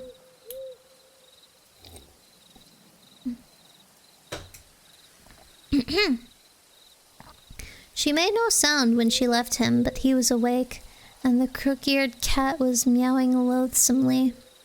Or lonesomely. Turning his head, he saw the moonlight trembling in the open eyes of King Lear and Molly Crew. The three of them lay awake till morning, and nobody said a word. At dawn, King Lear rose up and saddled his horse. Before he mounted, he said to Schmendrick and Molly, "I would like it if you came to see me one day." They assured him that they would, but still he lingered with them, twisting the dangling reins about his fingers. "I dreamt about her last night," he said. Molly cried, "So did I," and Schmendrick opened his mouth and then closed it again. King Lear said hoarsely, "By our friendship, I beg you, tell me what she said to you." His hands gripped one hand each of theirs, and his clutch was cold and painful. Schmendrick gave him a weak smile. "My lord, I so rarely remember my dreams. It seems to me that we spoke solemnly of silly things as one does, grave nonsense, empty and evanescent." The king let go of his hand and turned his half-mad gaze on Molly Crew. "I'll never tell," she said, a little frightened but flushing oddly. "I remember, but I'll never tell anyone. If I die for it, Not even you, my lord. She was not looking at him as she spoke, but at Schmendrick. King Lear let his hand fall as well, and he swung himself into the saddle so fiercely that his horse reared up across the sunrise, bugling like a stag. But Lear kept his seat and glared down at Molly and Schmendrick with a face so grim and scored and sunken that he might as well have been king as long as Haggard before him. She said nothing to me, he whispered. Do you understand? She said nothing to me and nothing at all. Then his face softened, as even King Haggard's face had gone a little gentle when he watched the unicorns in the sea. For a moment he was again the young prince who had liked to sit with Molly in the scullery. He said, she looked at me. In my dream, she looked at me and never spoke. He rode away without goodbye, and they watched after.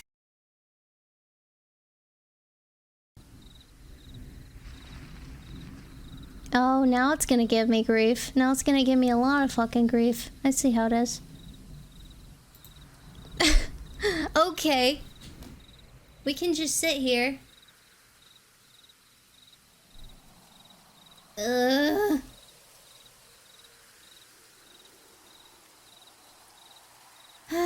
I guess I'll just sit here. I guess I'll just sit here and wait. Wait for the thing. Oh, we're live now. We're live now, but OBS is not responding, so I I mean, it says that we're live now, but OBS is like frozen and like not responding, so tentatively expect like another crash out of nowhere, I guess. But I will keep an eye on the chat. If it goes down again, just press F again. But I guess I'll just continue to read where we left off before I died. So yeah. Where were we anyways? I can't I don't remember. Okay. He's not fared so badly, the magician answered. Great heroes need great sorrows and burdens, or half their greatness goes unnoticed. It is all part of the fairy tale. But his voice was a little doubtful, and he laid his arms softly around Molly's shoulders. It cannot be an ill fortune to have loved a unicorn, he said. Surely it must have been the dearest luck of all, though the hardest earned. By and by he put her as far from him as his fingers ends and asked her, Now will you tell me what it was she said to you? But Molly Grew only laughed and shook her head till her hair came down, and she was more beautiful than the Lady Amalthea. The magician said, Very well. Then I'll find the unicorn again, and perhaps she'll tell me. And he turned calmly to whistle up their steeds. She said no word while he saddled his horse, but when he began on her own, she put her hand on his arm. Do you truly hope that we may find her? There was something I forgot to say. Schmendrick looked at her over his shoulder. The morning sunlight made his eyes seem gay as grass. But now and then, when he stooped into the horse's shadow, there stirred a deeper greenness in his gaze.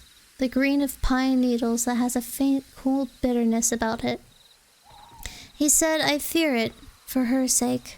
It would mean that she too is a wanderer now, and that is a fate for human beings, not for unicorns. But I hope, of course I hope. Then he smiled at Molly and took her hand in his. Anyway, since you and I must choose one road to follow, out of the many that run to the same place in the end, it might as well be a road the unicorn has taken. We may never see her, but we will always know where she has been. Come then, come with me. So they began their new journey, which took them in its time in and out of most of the folds of the sweet, wicked, wrinkled world, and so at last to their own strange and wonderful destiny. But that was all later, and first, not 10 minutes out of Lear's kingdom, They met a maiden who came hurrying toward them on foot.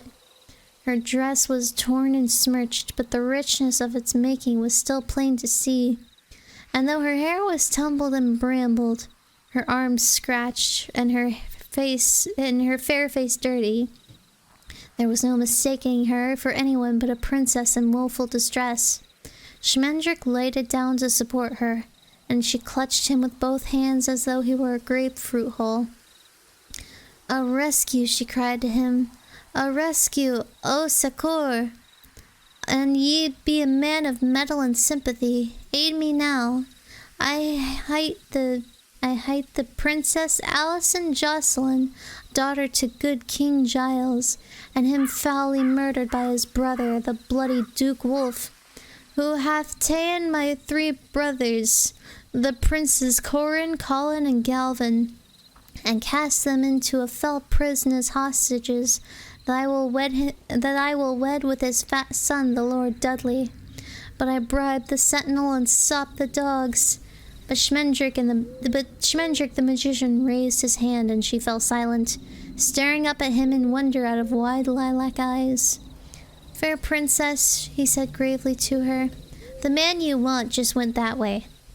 And he pointed back toward the land they had so lately quitted. "Take my horse, and you will be up with him while your shadow is still behind you." He clapped his hands for the Princess Alison Jocelyn, and she climbed wearily and in some bewilderment to the saddle. Schmendrick turned the horse, saying, "You will surely overtake him with ease, for he will be riding slowly. He is a good man, and a hero greater than any cause is worth. I send all my princesses to him. His name is Lear." Then he slapped the horse on the rump and sent it off the way King Lear had gone.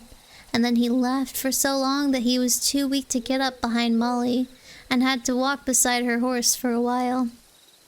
When he caught his breath again, he began to sing, and she joined with him.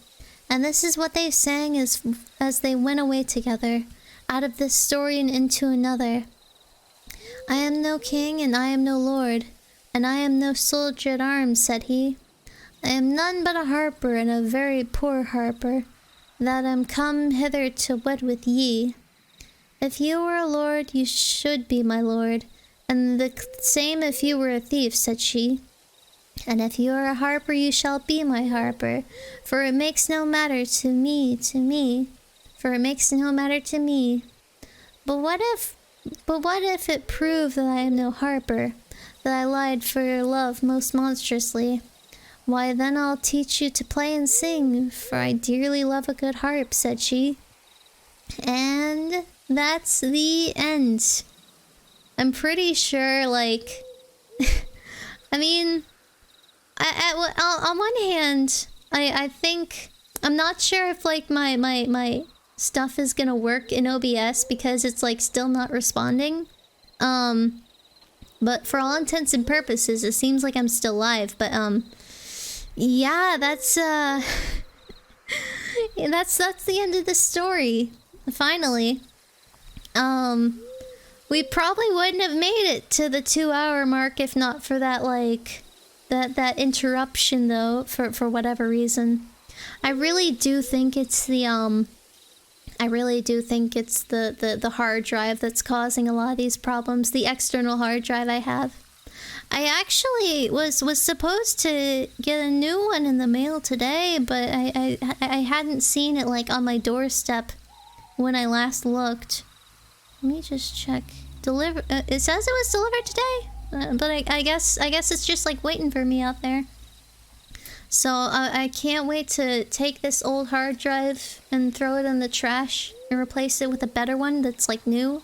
And won't, like, corrupt my files every so often for, like, no apparent reason. But yeah, I think I'm gonna take, like maybe a week or 2 off from reading, because I honestly, I need to, like, find a new book to read in the meantime, because I don't really have anything in mind. Or, like, maybe even not even like a book, just like a collection of stories to look at and read through and that sort of thing.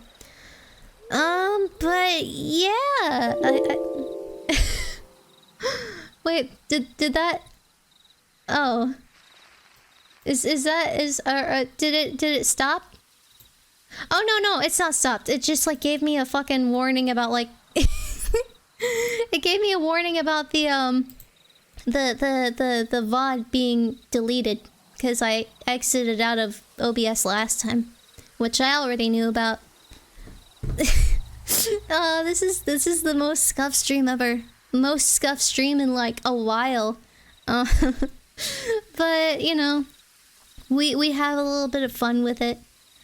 I don't think we're gonna be doing a raid. I'm pretty sure there's like 2 or 3 people here, but I still appreciate it all the same. I don't know what else to say now. I guess I should probably like plug my Twitters, my Twitter, and my YouTubes. I guess that's like a worthwhile cause. I honestly didn't think that like having the YouTube and Twitter links like on hand for the end of every stream would really do anything, but I've gotten a couple more like followers and subscribers from that, so I guess not for nothing, you know? But I guess we will be coming back on Friday with some Barbie Rapunzel stream. I actually looked up that game on YouTube, not even to like watch the videos about it, but just to like see how long they are so I can get a good idea of like what I'm signing up for. And it seems like it's not that long, so either I'll have to like pad for time, which I'm not sure how well I'll be able to do, or I might just have to have like another game on hand afterwards to like, you know, stretch it out a little bit, make it a little bit of a spontaneous like variety night. But yeah, that's a thing. And then on Saturday we have like the big thing, the big event, which I'm very excited for. I feel like it's on some level it's like kinda about the same as like this current one, but I feel like at the same time it's gonna be like a lot better, a lot more of an improvement. And I think you guys will know what I mean once the day comes and you see everything. I'm really excited about it, and also really nervous, so I hope it goes well. I hope people are receptive to it and that sort of thing. So yeah, now that OBS isn't like not responding anymore, I guess I can just like kind of do my stuff now. So have a good morning, evening, afternoon, night, whatever it is, wherever you are, and I love you. Oh shit, I need a stop stream button. That would be useful, but anyways, bye bye.